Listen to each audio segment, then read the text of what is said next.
DBC নিউজের ঈদের বিশেষ অনুষ্ঠান এগিয়ে চলার গল্পে আপনাদের স্বাগত জানাচ্ছি আমি আফরিন আনোয়ার।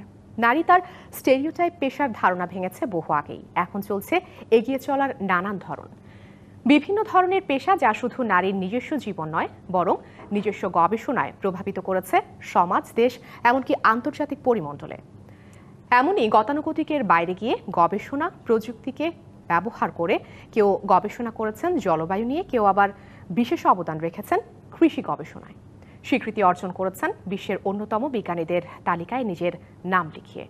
এমনই দুজন নারী বিজ্ঞানীর সাথে আমাদের আজকের ঈদের আড্ডা, শুনবো তাদের এগিয়ে চলার গল্প। আমাদের সাথে আছেন বাংলাদেশ কৃষি গবেষণা ইনস্টিটিউটের উদ্যানতত্ত্ব গবেষণা কেন্দ্রের উদ্ভিদ রোগতত্ত্ব শাখার ঊর্ধ্বতন বৈজ্ঞানিক কর্মকর্তা ডক্টর মাফরুহা আফরোজ লিমি। কৃষিক্ষেত্রে বিশেষ অবদানের জন্য স্বীকৃতি পেয়েছেন বিশ্বের 8 বিজ্ঞানীর একজন হিসেবে। সাথে আছেন ঢাকা বিশ্ববিদ্যালয়ের প্রাণীবিদ্যা বিভাগের অধ্যাপক ডক্টর গাউসিয়া ওয়াহিদুন্নেসা চৌধুরী। প্লাস্টিক দূষণ ও এর ক্ষতিকর প্রভাব নিয়ে করেছেন একাধিক গবেষণা, স্থান করে নিয়েছেন এশিয়ার সেরা 100 জন এবং OWSDর বিবেচনায় উন্নয়নশীল দেশগুলোর জলবায়ু বিষয়ক সেরা 6 নারী বিজ্ঞানীর অন্যতম হিসেবে। আজ কথা বলবো তাদের সাথে। আপনাদের দুজনকে আমাদের ঈদের এই বিশেষ আয়োজনে স্বাগত জানাচ্ছি এবং জানাচ্ছি ঈদের শুভেচ্ছা। কেমন আছেন আপনারা? আমরা ভালো আছি, আলহামদুলিল্লাহ। আমি শুরুতেই আসলে এই এগিয়ে চলার গল্পটা শুনতে চাইবো। আমাদের সাথে অধ্যাপক ডক্টর গাউসিয়া ওয়াহিদুন্নেসা চৌধুরী আছেন, আপনার কাছ থেকে। বিজ্ঞানী হিসেবে জীবনের যাত্রাটা কেমন ছিল? নারী অনেক কিছু করে, ঘরে কাজ করে, বাইরে কাজ করে, সব কিছু পেরিয়ে কেন আসলে গবেষণা করতে আপনার মানে আগ্রহ তৈরি হলো এবং এই আগ্রহর সৃষ্টিটা কোত্থেকে? আমার মনে হয় যে আমরা তো বিজ্ঞানী হিসেবে যাত্রা শুরু, বিজ্ঞানের ছাত্রী হিসেবেই যখন যাত্রা শুরু করেছি তখন থেকেই মনে হতো যে একটা কিছু যদি আমার মাধ্যমে হয়, সেটা যদি পৃথিবীর বা মানুষের উপকারে আসে। আমার মনে হয় সেই কনসেপ্টটা থেকেই চলা শুরু, এবং জীবন যেরকম বহমান ওরকম চলাটাও চলছে। তো চলছেই। আমার চলার পথে হয়তো এক একটা নতুন প্রজেক্ট আসছে, প্রজেক্ট থাকে, যেমন তার বিভিন্ন উদ্দেশ্য থাকে, কর্মপরিধি থাকে, সেগুলোর সাথে সাথেই আমার বিজ্ঞান গবেষণা। আর যেহেতু আমি শিক্ষকদের তো চলমান থাকেই পড়ানো, তো প্রতিদিনও পড়তে হচ্ছে, প্রতিদিন জানতে হচ্ছে, আর পৃথিবীর প্রয়োজনে, দেশের প্রয়োজনে কিছু না কিছু করতে হচ্ছে।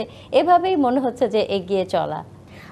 এই যে আসলে দেশের জন্য, এবং যেটা বললেন যে আমরা হয়তো বা কেউ ভাবি শুধু দেশের হয়ে কাজ করব, কিন্তু আপনি যেহেতু পৃথিবীর জন্য কাজ করতে চেয়েছেন, পৃথিবীকে যাতে আর একটু সুস্থভাবে বাঁচিয়ে রাখা যায় সেই চিন্তাটা করেছেন, এই ভাবনাটা আসলে অসাধারণ। ডক্টর মাফরুহা আফরোজ, বাংলাদেশে আসলে কৃষিক্ষেত্রের যেই উদ্ভাবন এবং এগিয়ে চলাটা, সেটা কিন্তু অন্য যে কোনো সেক্টরের চেয়ে কিন্তু অনেক বেশি। এবং আমাদের মাননীয় প্রধানমন্ত্রী তিনিও কিন্তু এই কৃষি গবেষণায় আপনারা যারা আছেন, কাজ করছেন, তাদেরকে অনেক বেশি অনুপ্রেরণা দিয়েছে। কি মনে করছেন যে বাংলাদেশে এখন আসলে কৃষিক্ষেত্রে কোন জায়গাটায় দাঁড়িয়ে আছে? উদ্ভাবনী ক্ষেত্রে আপনারা যেই অবিশ্বাস্য অবদান রেখেছেন, বিষয়টা আরেকটু পরিষ্কার করবেন। ধন্যবাদ আপনাকে। আসলে বাংলাদেশে কৃষি অসাধারণ ভূমিকা পালন করছে এবং সেখানে আমাদের বিজ্ঞানীদের অবদান অনস্বীকার্য। কারণ আপনারা খুব ভালো করেই জানেন, বা আমরা সবাই জানি, যে দেশে যে পরিমাণ জনসংখ্যা প্রতিদিন সেই হারে জমি কমে যাচ্ছে বিভিন্ন কারণে, কলকারখানা বলেন কিংবা জনগোষ্ঠীর চাপ এবং বিভিন্ন কি বলবো যে বিভিন্ন প্রয়োজনে মানুষের জমি কমে যাচ্ছে, বসত বাড়ির পরিমাণ বেড়ে যাচ্ছে এবং চাষের জমি কমে যাচ্ছে। সে জায়গায় আমাদের জন্য একটা চ্যালেঞ্জ যে অল্প পরিমাণ জমিতে অনেক বেশি খাদ্য শস্য উৎপাদন করতে হবে, এবং শুধুমাত্র যে আমরা এই অল্প পরিমাণ জমিতে প্রচুর পরিমাণে আমরা যদি খাদ্যশস্য উৎপাদন করতে যাই, সেটা কিন্তু আমাদের জন্য একটা বিশাল চ্যালেঞ্জ। বাট আমরা সেই পর্যায়ে আমরা কাজ করতে পেরেছি, কারণ কৃষিতে আপনি দেখবেন যে আমাদের এখন পর্যন্ত কেউ আমি কি বলবো যে খাদ্য এবং পুষ্টি নিরাপত্তায় আমরা কিন্তু অনেক দূর এগিয়ে গেছি বাংলাদেশে এবং বিশ্বে এটার একটা অবস্থান তৈরি হয়েছে। আমাদের এখন কিন্তু খুব অল্প পরিমাণ, আমি যদি বলি যে এখন আগের মতো আর আমদানি করতে হয় না, সেটা ঠিক আছে, এবং আমরা স্বয়ংসম্পূর্ণ, খাদ্য স্বয়ংসম্পূর্ণ এবং পুষ্টি নিরাপত্তায় আমরা কাজ করছি। এখন কিন্তু আর আমরা বলি না যে খাদ্যে স্বয়ংসম্পূর্ণ, আমরা বলি পুষ্টিতেও আমরা স্বয়ংসম্পূর্ণ। কারণ শুধুমাত্র খাদ্য খেলেই হবে না, এর সাথে পুষ্টি কতটুকু আমরা পাচ্ছি বা নিতে চাচ্ছি খাচ্ছি সেটাও কিন্তু জড়িত। তার মানে কি যে আমাদের খাদ্যে স্বয়ংসম্পূর্ণতা, সেক্ষেত্রে সবজিতে বলেন ফলে বলেন আমাদের কিন্তু বিশ্বে তৃতীয়, সবজিতে আমরা বাংলাদেশ উৎপাদনের তৃতীয় অবস্থান। ডক্টর মাফরুহা, আপনাকে যদি আসলে আপনার কাছে জানতে চাই যে যখন গবেষণাটা শুরু করেছিলেন তখন কি আসলে কখনো ভেবেছিলেন যে এই গবেষণা বাংলাদেশের গণ্ডি পেরিয়ে বিশ্ব দরবারে সেরা 8 জনের ভেতরে একজন হিসেবে আপনি নিজেকে দাঁড় করাতে পারবেন, বা এমন কোনো ধারণা বা এমন কোনো ইচ্ছা, মানে আপনাদের ভাবনাটা কি ছিল আসলে?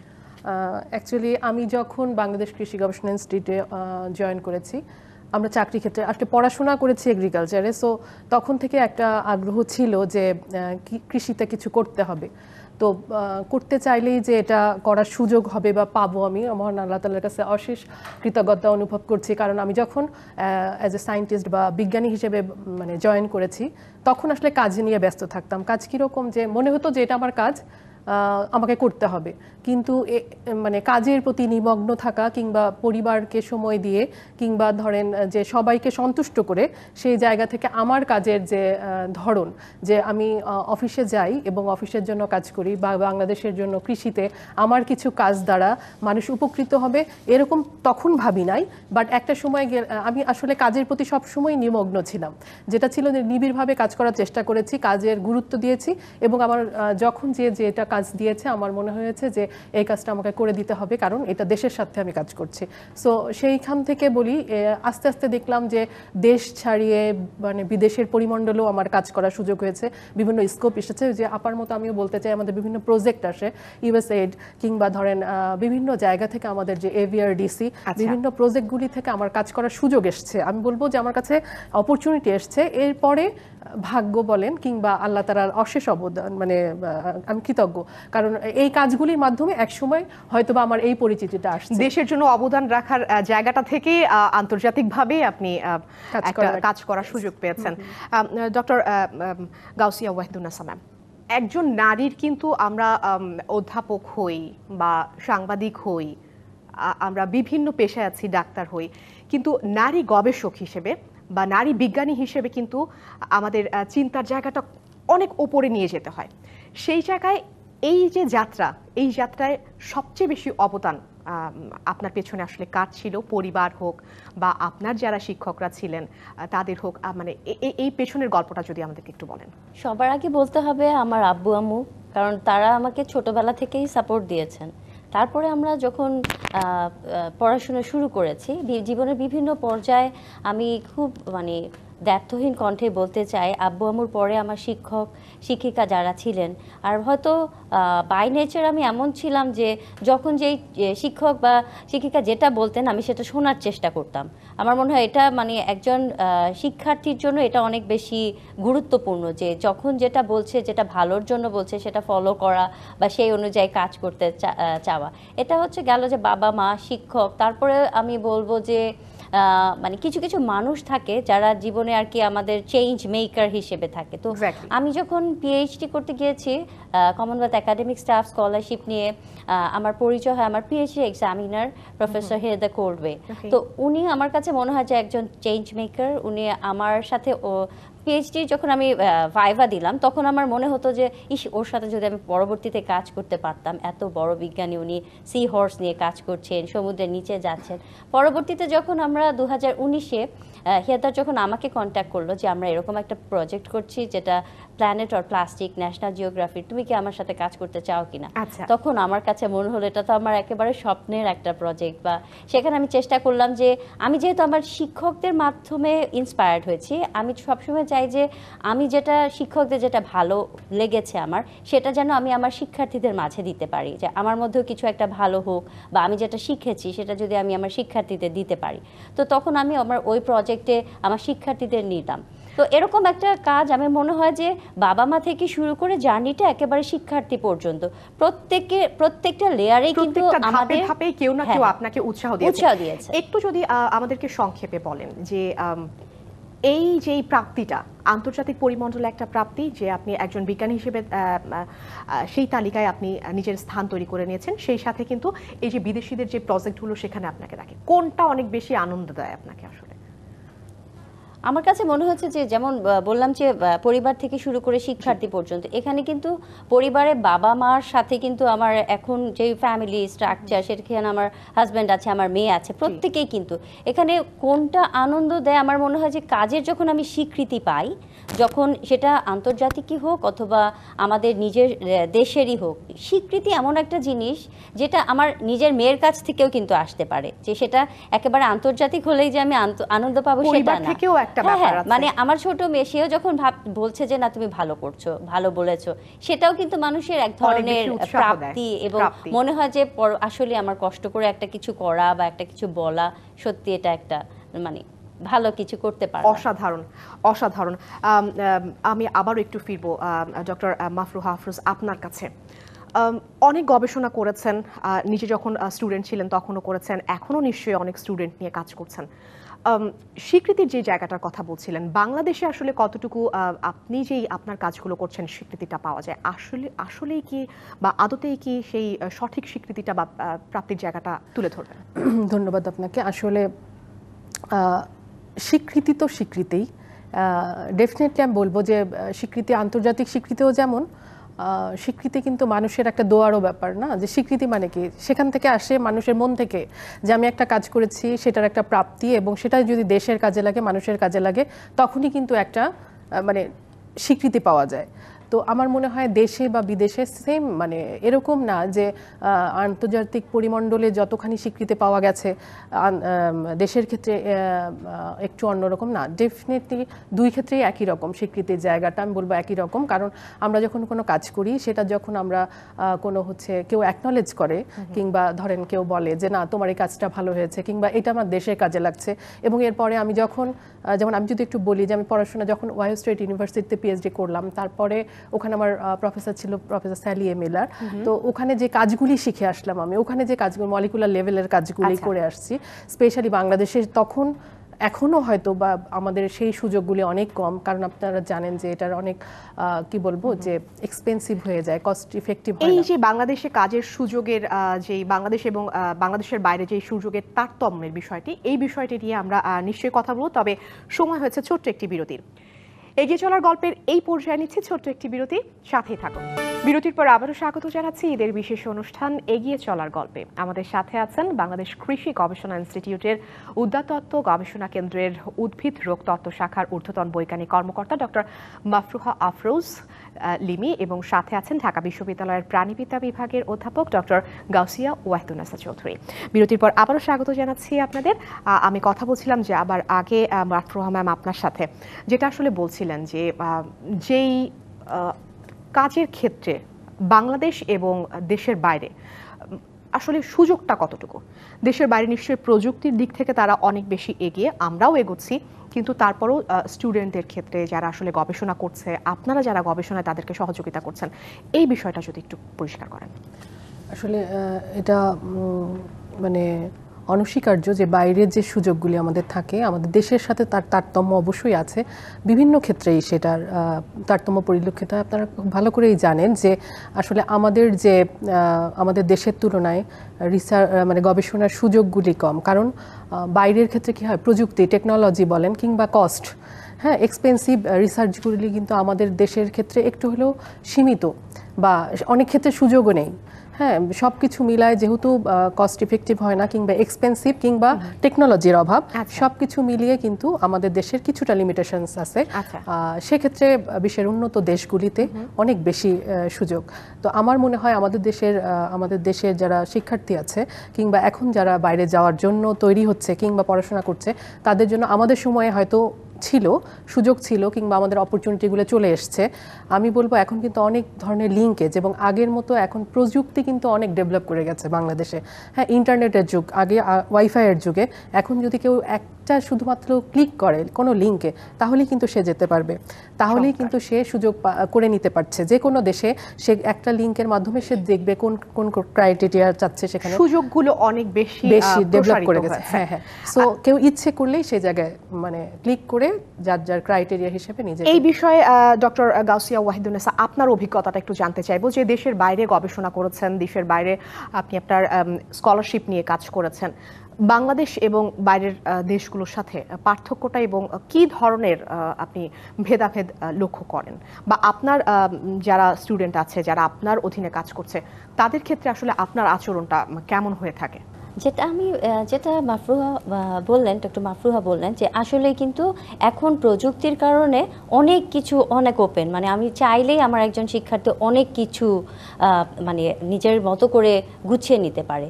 বাট বাংলাদেশ যেহেতু মানে অনেক দূরই এগিয়েছে, আমার সময়ের সাথে যদি এখন কম্পেয়ার করি তাহলে কিন্তু অনেকটাই আমি দেখতে পারি যে আমার শিক্ষার্থীদের মাঝে এক ধরনের আলোর দ্যুতি, কারণ তারা অনেক কিছু দেখতে পাচ্ছে। কিন্তু আমাদের সময় যেটা আমরা দেখেছি যে আমরা বাংলাদেশে অনেক কিছু শিখে যাইনি, বাইরে যে সেটা নতুনভাবে উন্মোচন করতে হচ্ছে, সেইভাবে নিজেকে আবার সাজিয়ে আবার সেই গিভার হিসেবে নিজের দেশে ফিরে আসা। আমার মনে হয় যে আমি 100% দেওয়ার চেষ্টা করি। আমি যা শিখেছি, যতটুকু জানি স্টুডেন্টদের, ইভেন আমি আমার শিক্ষার্থীদের কাছ থেকে এবং আমার কলিগদের কাছ থেকে মনে করি যে প্রতিদিনই আমার শেখার কিছু আছে, যেটাতে আমরা হয়তো সবাই মিলে একসাথে বড় হতে পারবো।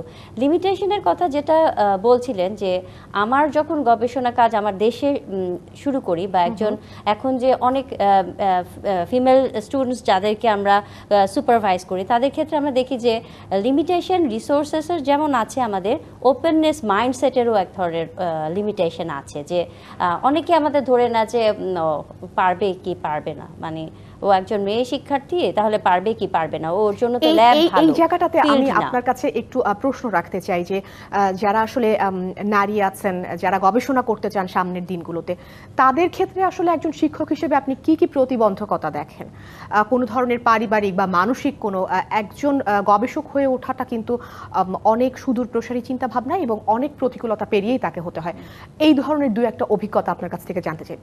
আচ্ছা, আমি প্রথমে যেটা মানে মতামতে যেটা, যে একজন মানে মেয়ে শিশুকে যদি আমি চাই যে আমার মেয়ে শিশু অনেক দূর যাক, আমার স্বপ্নের চাইতে বড় হোক, তখন কিন্তু আমার তাকে ওই ধরনের একটা প্ল্যাটফর্ম তৈরি করে দিতে হবে। যে সে যখন কিছু চাচ্ছে, তখন আমি অবশ্যই তাকে জাস্টিফাই করব। পরিবার থেকে আর কি বলতে চাচ্ছি যে পারমিশনের ব্যাপারটা, যে সমাজে তো আমাদের অনেক রকমের প্রতিবন্ধকতা থাকে, সেই প্রতিবন্ধকতা পার হয়ে আমার বাচ্চাটা যেতে পারবে কিনা, সেটা আমার ছেলেদের মেয়েদের মধ্যে যে আমরা সাধারণত বাংলাদেশের পরিবারে এক ধরনের প্রতিবন্ধকতা থাকে, সেটা একজন শিশুকে শিশু হিসেবে আমার কনসিডার করতে হবে। কারণ আমার ওই প্রথম সাপোর্টটা কিন্তু পরিবার থেকেই আসবে। আমি যেটা আমার পরিবারে পেয়েছি আমার আব্বু আম্মুর কাছ থেকে, পরবর্তীতে আমার বিয়ের পর আমার হাজব্যান্ডের কাছ থেকে, তো ওটাই যে পরিবার থেকে যদি সাপোর্ট আসে, তখন কিন্তু আমার ফিল্ডে কাজ করি বা ল্যাবে কাজ করি, আমি রাত 10টা পর্যন্ত কাজ করি, কিংবা আমি কাজের প্রয়োজনে যদি আমার কক্সবাজারে যে ফিল্ড ওয়ার্ক করতে হয়, সেটা কোনো সমস্যাই হবে না। তো আমি আমার শিক্ষার্থীদেরকে মানে প্ল্যাটফর্ম তৈরি করে দেওয়ার চেষ্টা করি। যখন আমি ফিল্ডে যাচ্ছি, আমি সবসময় চেষ্টা করি আমার একজন ফিমেল স্টুডেন্টকে, যে খুব ভালো বা কাজ করতে আগ্রহ আছে, তাকে সাথে করে নিয়ে যাওয়ার, যদি সে আমার কাছ থেকে কিছু শিখতে পারে। তো এরকমভাবে আমি চেষ্টা করি তাদেরকে এক্সপ্লোর করার একটা সুযোগ তৈরি করে দেয়া, এবং আমার যেসব নেটওয়ার্ক তৈরি হয় কাজের মাধ্যমে, সেখানে যদি তাদেরকে আমি একটা পরবর্তীতে একটা ব্যবস্থা করে দিতে পারি। কারণ যদি একটা ছেলে বা মেয়ে পড়াশোনা করার সময় এক ধরনের ইন্টার্নশিপ বা এক ধরনের সুযোগ পায় কাজ করা, তাহলে এটা তাদেরকে পরবর্তীতে আরো অনেক কাজ করার জন্য একটা আগ্রহ তৈরি করে, একটা উৎসাহ তৈরি করে। ডক্টর মাফরুহা আফরোজ, বাংলাদেশে আসলে কাজ করার ক্ষেত্রগুলো একটু যদি তুলে ধরেন, যে ভবিষ্যৎ নিয়ে আপনার কি পরিকল্পনা আছে? যেহেতু কৃষি ক্ষেত্রে বাংলাদেশ অনেক এগিয়েছে এবং আপনাদের হাত ধরে আরো অনেক এগিয়ে যাবে, আগামী দিনে আসলে কি কি প্রজেক্ট নিয়ে কাজ করার ইচ্ছা আছে, বা আমাদের ক্ষেত্র আছে কিনা কাজের? ধন্যবাদ আপনাকে। আসলে আমি আপনার সাথে একটু কথা বলে নিই যে মেয়েদের ক্ষেত্রে আমি যেটা বলতে চাচ্ছি, যে মেয়েদের ক্ষেত্রে কিন্তু মানে কাজ করার জন্য আপনার সাপোর্ট থাকতে হবে। যেমন আমার এগিয়ে আসার পেছনে আমার সমস্তটাই ফ্যামিলির একটা সাপোর্ট ছিল। আমার বাবা মা বলেন, আমার ভাই, তারপরে মানে আত্মীয় স্বজন, ছোট থেকে তারা যেভাবে করে আমাকে এগিয়ে দেওয়ার চেষ্টা করেছে, আমি যদি সেটা না পেতাম তাহলে কিন্তু আজকের অবস্থানে আমি আসতে পারতাম না, ডেফিনেটলি না। আমার মনে হয়েছে এটা আগে খুবই ইম্পর্টেন্ট যে কোনো মেয়ের ক্ষেত্রে। আর মেয়েদের মানে কিছু তো আছে যে সিকিউরিটির ব্যাপার থাকে, নিরাপত্তা, সো সেই চ্যালেঞ্জগুলো মোকাবেলা করে। তবে আমার মধ্যে একটা সাহস থাকতে হবে, মেয়েদের মধ্যে একটা, যে আমি পারবো। আপা যেটা বলে আসছিলেন, আমি পারবো কিনা, তো আমার মনে হয়েছে যে আমি পারবো। So I have to do everything, I can do everything. So আমরা আমার মনে হয় ওই জায়গা থেকে মেয়েরা যদি এগিয়ে যাই, তো বিধাতা বলেন আল্লাহ পাক আমাদের সেই জায়গায় নিয়ে যেতে মানে চায়, এবং আমাদের কাজের প্রতি অনেস্ট থাকতে হবে। সো আমরা কিন্তু ওই জায়গায় যেতে পারবো। আর আপার সাথে আমিও একমত যে আমাদের যে লিঙ্কেজগুলি তৈরি হয়ে গেছে এখন, আমি যদি আমার স্টুডেন্ট বলেন বা আমার যে আমার পরের জেনারেশনকে আমি যদি সেই জায়গাটা থেকে তাদেরও যদি আমি হচ্ছে ডেভেলপ করতে চাই, তো আমি তাদের চলার পথটা যদি আরেকটু স্মুথ করে দিতে পারি, হ্যাঁ সেটাই হবে আমার মানে ভবিষ্যতের কাজ। আর একটা যেটা বলতেছিলাম আমি এর আগে, যে আমি যেমন বাইরে থেকে ইউএসএ তে গেলাম, সেখানে স্যালি এমেলারের কাজ, প্রফেসর স্যালি এমেলার, তো তার ল্যাবে আমি কাজ করে আসছি ওহাইও স্টেট ইউনিভার্সিটিতে। তো পরবর্তীতে আমি যখন দেশে ফিরলাম, দেশের আমাকে কিন্তু এই কাজের আউটপুট কি, তাই না, আমাকে নেক্সট যে কাজগুলি সেখানে কিন্তু আমার এই কাজের অবশ্যই পরবর্তী যে কাজ আমাকে কি করে, ওখান থেকে আমি শিখে আসলাম কাজটা, বাট পরবর্তীতে আমাকে এখানে কাজ, ওখানকার জ্ঞানকে কাজে লাগিয়ে আমি কিন্তু দেশের যে কাজগুলি, যেমন ধরেন গবেষণার ক্ষেত্রে এখানে কি কি ধরনের অবদান রাখতে পারে, সেই কাজগুলিকে লক্ষ্য রেখে আমি কিন্তু কিছু কিছু প্রজেক্ট সাবমিট করলাম। কি রকম, কৃষি গবেষণা ফাউন্ডেশন আমাদের আছে, বিভিন্ন জায়গায় আছে, যেমন এনএটিপি। তো কৃষি গবেষণা ফাউন্ডেশন আমি আমার সেই কাজের, কারণ মানে আমরা যদি দেখা যায় যে প্রজেক্ট ছাড়া কিন্তু কাজ করা যায় না, তখন দেখা গেল যে হ্যাঁ আমি ওখান থেকে একটা প্রজেক্ট পাইলাম, দেশের মধ্যে বললাম, বিদেশে তো আছেই। তারপরে দেখা গেল এই প্রজেক্ট নিয়ে আমি কিন্তু এখন কাজ করছি। হ্যাঁ, মানে ওই কি বলবো, যে বাইরের জ্ঞানটাকে কাজে লাগিয়ে আমি দেশের জন্য কিছু কাজ করলাম। এরপরে এখন আমার ভবিষ্যতের প্ল্যান হচ্ছে যে আমি যে গবেষণাগুলো এখন পর্যন্ত করে আসছি, যে আমাদের মানে আমরা মেইনলি হচ্ছে কি বলবো, যে উদ্ভিদ রোগ তত্ত্ব মানে কি, প্ল্যান্ট প্যাথোলজিস্ট আমরা, যে গাছের রোগ বিশেষজ্ঞ বলি আমরা, হ্যাঁ, উদ্ভিদের রোগ।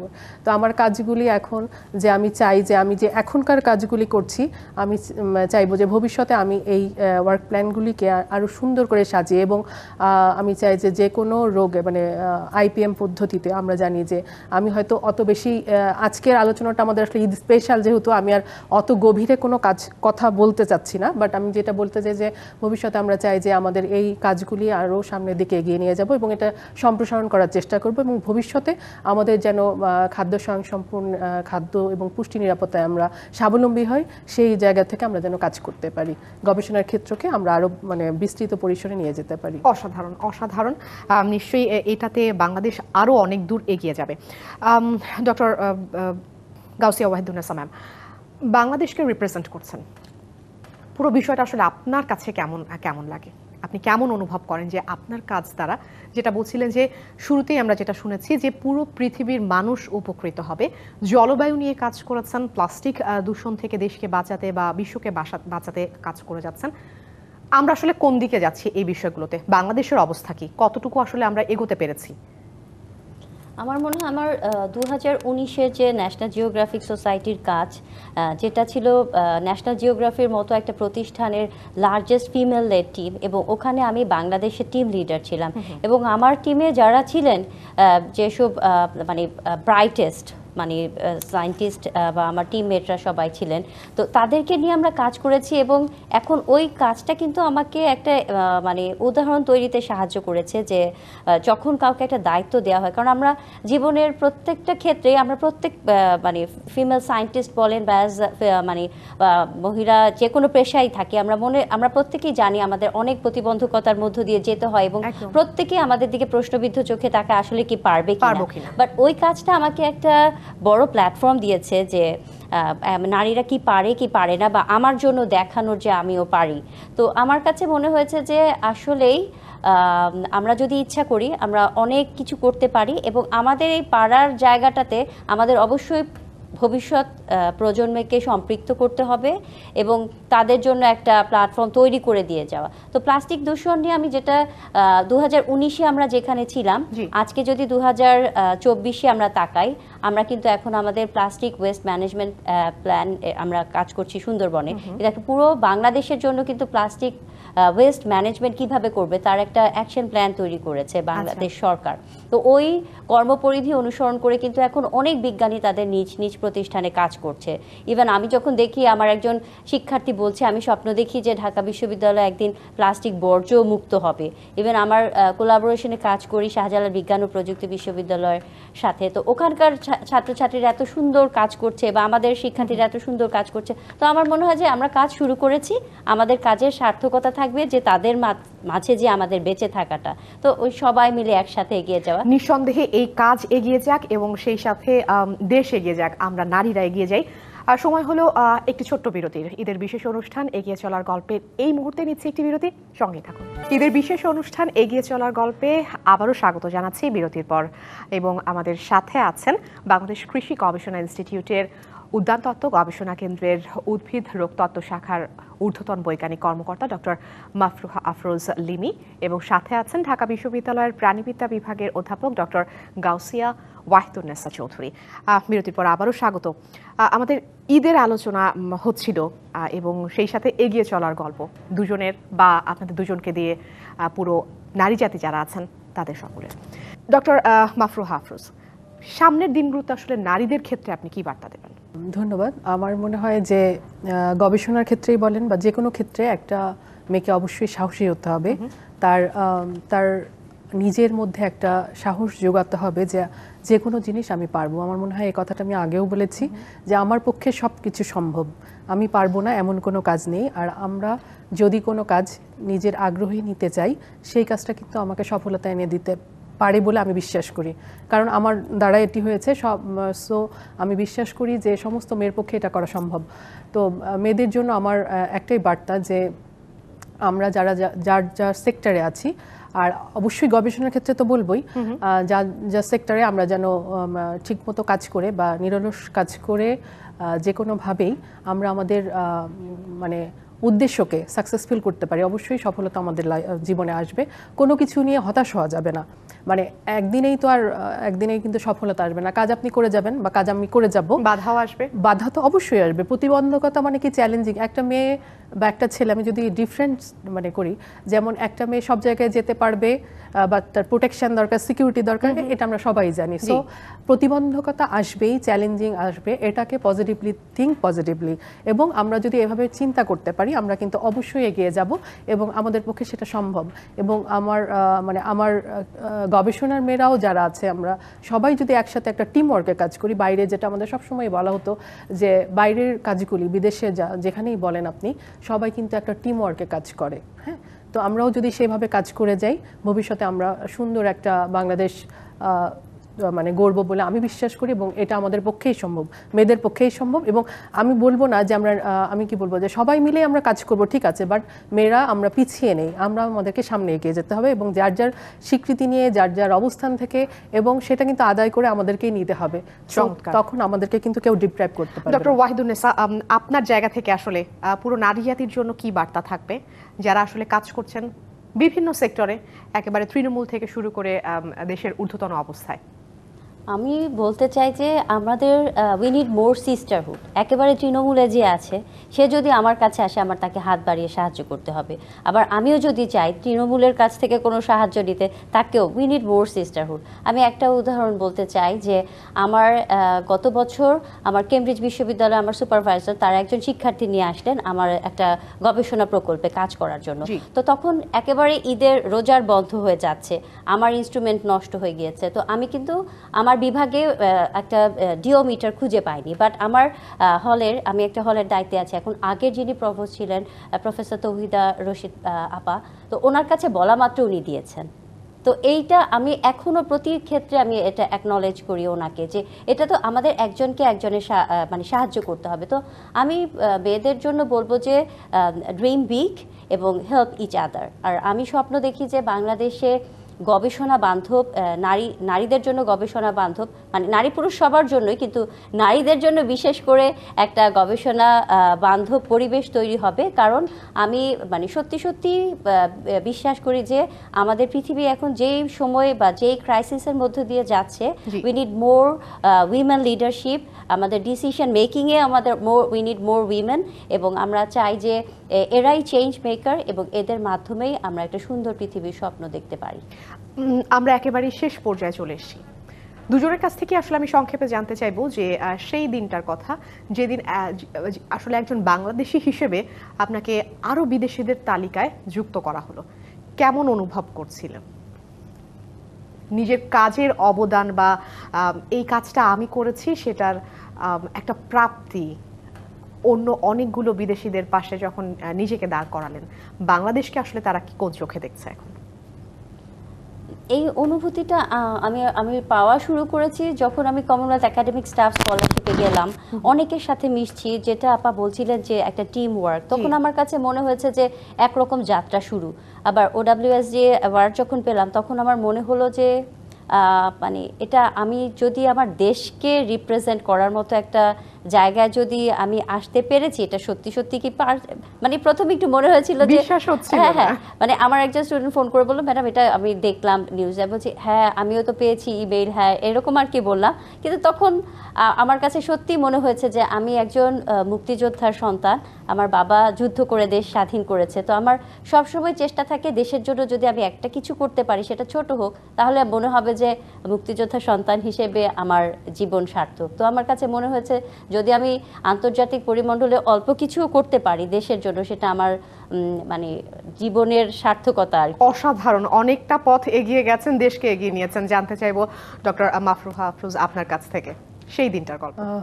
আসলে আমি যখন এরকম একটা নিউজ পেলাম, প্রথমে বিশ্বাস হচ্ছিল না, কারণ হচ্ছে আমার মনে হচ্ছিল যে মানে আসলেই কি না। তো পরে যখন আমি দেখলাম যে না আসলে মানে এই ঘটনা সত্য, এটা ওই দিনের অনুভব বা ধরেন ফিলিংসটা শেয়ার করতে পারবো না, বা আমি এটা বোঝাতে পারবো না যে কি ধরনের। বাট আমি যখন দেখলাম যে না আসলে ঘটনা সত্য বা এরকম, তখন আমার কিন্তু মনে হলো কি এক সময় যে আমার দায়িত্ব বেড়ে গেল। মানে প্রতিদিন আমার সাথে আমার কম্পিটিশন, নট ফর আদার্স। মানে মনে হচ্ছে যে নিজের সাথে নিজের কম্পিটিশন বেড়ে গেল, কারণ আমি কালকের আমির সাথে আজকের আমার পার্থক্য। সো আমার দায়িত্ববোধ বেড়ে গেল। আর আরেকটা কি, আমি যেখানেই গেছি বা যেখানেই যখনই কোথাও কোনো প্রোগ্রামে, আমার কিন্তু মনে হয় আমি বাংলাদেশকে রিপ্রেজেন্ট করছি। আমি নট মাফরুহা, নট লিমি। আমার মনে হয় যে আমি একজন মানে আমি একজন বাংলাদেশী, আমি বাংলাদেশীকে রিপ্রেজেন্টার। হ্যাঁ, সো হচ্ছে আমাকে কি করতে হবে, তো সেইখান থেকে আমার কাজের দায়িত্ববোধ, এবং সেইখান থেকে আমি আমার বেস্টটুকু দেওয়ার চেষ্টা করি, এবং আমার পক্ষে যতটুকু সম্ভব। আমি জানি না কতটুকু পারি, বাট আমি অলওয়েজ আই শুড ট্রাই যে I have to do everything, what should I need to do.